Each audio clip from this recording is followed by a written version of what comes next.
I'm standing in Mobile at a very busy intersection, the Government Street and Broad Street intersection.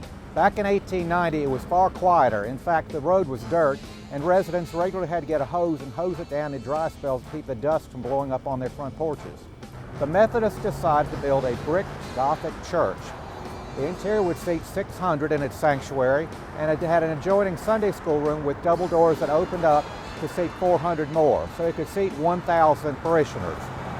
The church featured a chandelier in the middle of the sanctuary that had 130 gas jets, and there was a star pattern paneled ceiling above it. In 1906, they hired George B. Rogers to enlarge their Sunday school wing, which was to the south.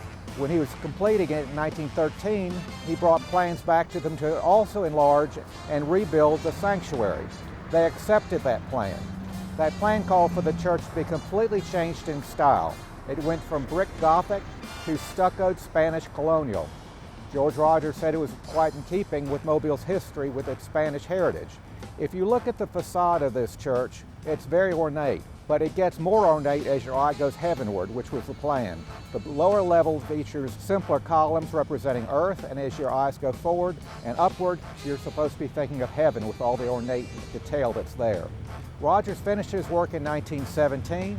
The church has gone through many changes over the years, but looks much as it did when it was completed in 1917. It's undergone some recent renovations and continues to have an active congregation.